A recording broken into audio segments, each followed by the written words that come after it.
Hi, I'm Will from Tested. Norm from Tested. Norm, it is quick look time. Today, these guys. Earphones. Earphones. These are the Bowers & Wilkins C5 earphones. They're in-ear, partially noise blocking. They kind of get in your canal deep so you can't hear anything.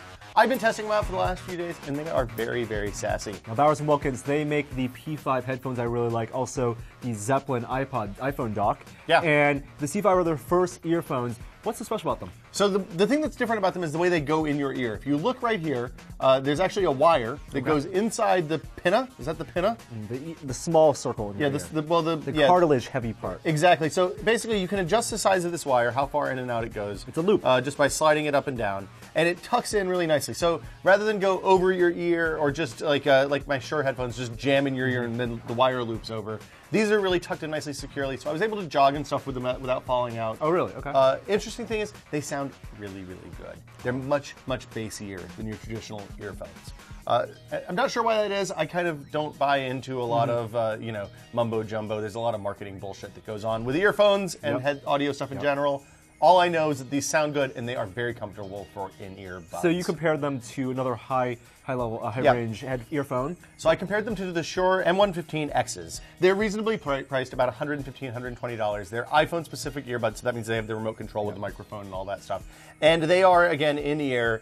You wrap them over your ear and then just kind of tuck them in. Over your ear. Makes you look like what? I can't hear you at all. Or also someone with a hearing aid. What? Hello?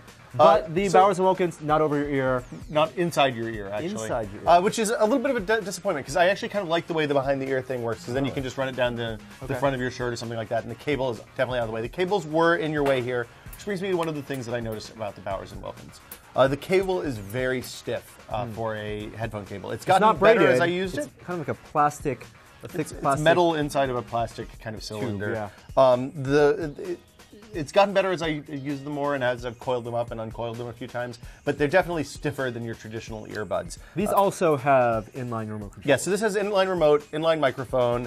It's the new 3-button volume up, volume down, multifunction button. One thing I really like about these is on the quick start card, they actually have a little thing that tells you what the different number of clicks do. So 1 click is answer the phone, 2 clicks is start playing, 3 clicks is back, 2 clicks is forward. Yeah, all sorts of stuff like that. Which is really handy because lots of places just, it's good luck when you're trying to figure that stuff out. Yeah. The microphone is actually on the left side on these, which is a little bit unusual. Traditionally, it's on the right. That took a little bit of getting used to, but relatively minor. Yeah. And like I said, the thing that blew me away was listening to some Architecture in Helsinki songs. The bass on these is unlike anything I've gotten from earbuds before. And I think I got that album from you. How long is the cable? It seems like it's shorter than... It's a half wheel length from the split. Oh, okay. Yeah, so if you look at it looks like it's about 2.5 feet. It works exactly right for having an iPhone in your front pocket with your headphones on, walking down the street. This also comes with a couple of adapters. Yeah, so there's one that's for the old school 2-prong airline seats. Very handy. The other one is just a right angle adapter. So when you're sitting in the plane, the plug is inside the armrest. You don't want to plug in this straight plug wherever it's gone. Here it is right here. Because it would be pretty easy to knock it off. Right. And if you make that mistake, it's going to mean replacing the entire set of headphones. But it needs to be a straight plug to fit within iPhone 4 bumper. Exactly. It's one of the things I don't like about the iPhone 4 is that you have to have a really long straight plug to work with that. Yeah. It also has 4 different size earphone, like ear hole filler things. I don't know, the sleeves, I guess is what they call those. Okay. It's pretty good. I used the medium size. I tried a couple of the different ones out.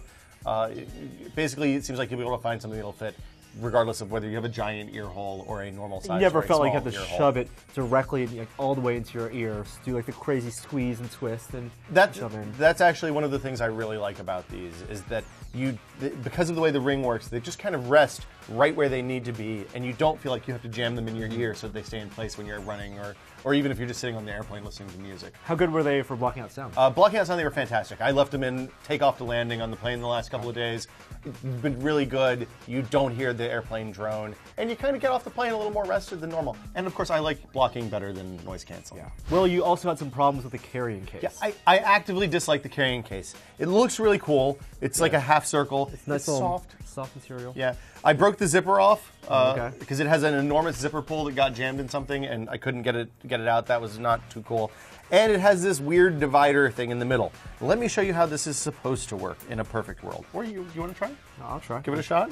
You're going to do it right on the first try, and I'm going to look like a jackass. So I assume the earbuds fit right in the holes. Put them in the holes. Okay. Uh-huh. In theory. In theory, okay. And then Yep. the cables go around the top. Uh-huh. And down the rabbit hole. And then you get looped around. Yep. And then you break your $180 earphones. Oh, I see. Because you've got this weird join right where the zipper is going to hit it. It's not a particularly good design. I ended up just coiling them up, tossing them in. I actually have heard that people are just cutting out that part. One other thing that is a little bit weird on a pretty expensive set of earbuds is this. These little plastic things, I don't know what they are. They ride up and down the cables. They don't go at the bottom. They seem to kind of clamp on at the top up here, but they're always falling loose. And as I'm a little bit obsessive compulsive, when I spend a lot of money on something, that's going to make me a little bit upset if I see it just kind of flailing around. So these are available now, and they're $180. Yeah, it's pretty expensive for a pair of earbuds. I mean, definitely you could get something that's more expensive. There are $400 and $500 Etymonics and high-end Shures out there that I've tested. I don't have a pair to do a direct comparison with. These do produce really good high-range sounds as well as a nice bassy punch, which is kind of unusual for earbuds, even in the $100 and $120 range. So I think they're definitely worth $180. They sound really good. I like having the remote control for the iPhone. It doesn't work for Android phones. It's only for iOS devices. I mean, it will still work as regular headphones. It'll still work as regular headphones. No remote controls. No remote controls, and the mic is sometimes a little sketchy depending on which of the different standards that you use. Did you have to look in the mirror to get this to work with the loop? No, after a little bit, they just pop right in.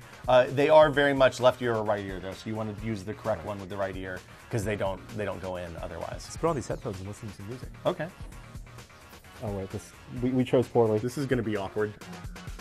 I'm Will. I'm Norm. See you guys next time. Bye.